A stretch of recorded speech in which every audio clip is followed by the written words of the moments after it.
invest in yourself. Wow, this is a real Ty Lopez moment right here. Welcome to my garage. Knowledge. What's up, YouTube, and welcome back. If you're new here, my name is Greg, and I post videos every single day about the stock market, options trading, and wealth management. If these are topics that you're interested in, make sure that you like the video, subscribe, and hit the bell so you're notified every single time that I post a video. In today's video, I'm going to be talking about the free money that you're going to be getting from the government in the next few weeks. So I'm not going to be talking about the specifics on where to get this money, how to get it, and how to sign up for this, but rather I'll be showing you 6 different ways that you can spend this sweet free government money when the Federal Reserve decides to make it rain. The basic premise of this entire video is to make sure that your money is making more money.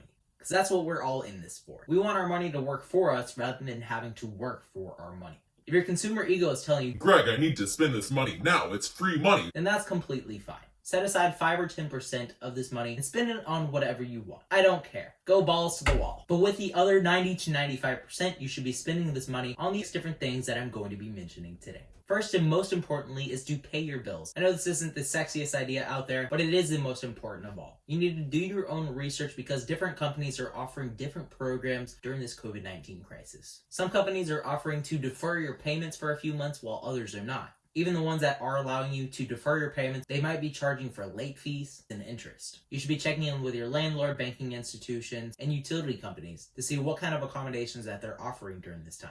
You don't want to be delaying your payments and thinking that it's getting deferred, only to be slapped in the face with interest and different fees. The second thing that you should be doing with this stimulus money is paying down your high interest debt. And this can include things like credit cards, personal loans, and car payments if you really got screwed over on a deal. So look over your different financial institutions that you have credit cards with and find your highest APR and pay this card down. The interest on credit cards is typically between 18 and 25%. You can think of paying off these high interest loans as getting an 18 or 25% return each and every year, which is about 3 times the average for the S&P 500. So this is a great return on investment if you are to pay off your high interest debt. Now, you have all of your debt paid off. Great. Time to invest in an emergency fund. And this is especially applicable during this time where nobody is sure of when they're going to be going back to work.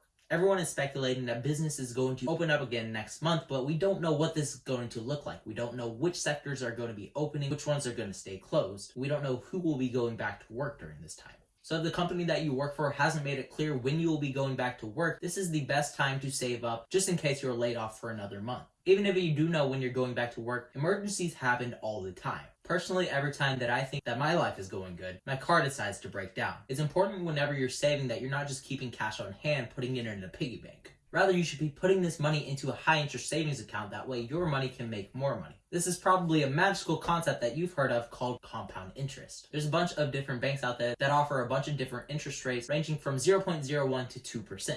I'm going to list a few different banks down in the description below, but I personally use Marcus by Goldman Sachs, which pays 1.7% interest and doesn't require any minimal balance to be in your account. Eventually, you want your emergency fund to be able to cover at least 3 months of essential expenses, including groceries, housing, and utilities. If you're more on the conservative side, then you should be aiming to save 6 months of your expenses. And this money should not be touched unless it is a dire emergency. And this is great because whenever it hits the fan, instead of using your high interest credit card to pay these expenses, you can use your emergency fund, which has been accruing interest. And now it's time for the fun stuff.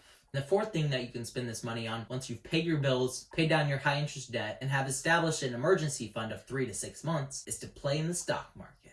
It is now the best time to be investing in the stock market given that we are currently in a recession. Stocks are being offered at deeply discounted rates, especially those hit hardest, such as airlines and cruise lines. And ultimately, these stocks aren't going anywhere. They are going to recover eventually. These are multi-billion-dollar companies, and they will go back to where they were before this recession hit. Just to put this into perspective, if you had invested $1,200 during 2008 during the financial crisis into SPY, your account would now be $5,000, which is nearly 400% over the past 12 years. This is exactly what's going to happen again, and once this all blows over, you'll be profiting way more than if you were to invest at the top right before this market crash. After each recession always comes new highs, and this is no different. The economy will always grow greater and better than it was before. If you're new to the stock market and don't know how to invest yet, I have the perfect video for you. It'll be either here or here, not sure which. If you don't want to spend a ton of time researching stocks and looking into the stock market and all the news that's surrounding it, your safest bet is to invest in small cap ETFs such as SPY and DIA. These directly follow the S&P 500 and the Dow Jones Index. Dow Jones. If you're a seasoned trader and you're happy with your portfolio size currently, then you can put a small portion of this government check towards options trading. And the final fifth thing is the most cheesiest thing that you'll be hearing in this video, but it also has the possibility of giving you the highest return on investment, and that is to invest in yourself. Maybe this could mean learning a new skill. Whatever it is that you're passionate about, a portion of this money could be used to kickstart your career in different industries. Maybe you want to get your real estate license, or you want to go back to school, or maybe you want to start a YouTube channel, just like I did. Use this money to strategically plan out your future self and what you want to do in life. But of course, it is important to be realistic. You don't want to be blowing $800 of free money to buy a new camera when you just started YouTube. Personally, I only invested about $80 into my setup that I currently have, and I will be investing more once my channel becomes more solidified. At the end of the day, the most important investment that you can make is in yourself, in your health, and your well-being, as well as building your future. I hope through this video that I've been able to convince you, instead of spending this free money on something that you're only going to be wearing once, you should be investing into things that will be giving you a return on your investments. With all that said, I hope you guys are staying safe and healthy and focusing on your well-being and your financial future. Thank you so much for watching today's video. Let me know what you'll be spending your $1,200 check on. Remember to stay positive, stay green. I'll catch you in the next one. Bye guys.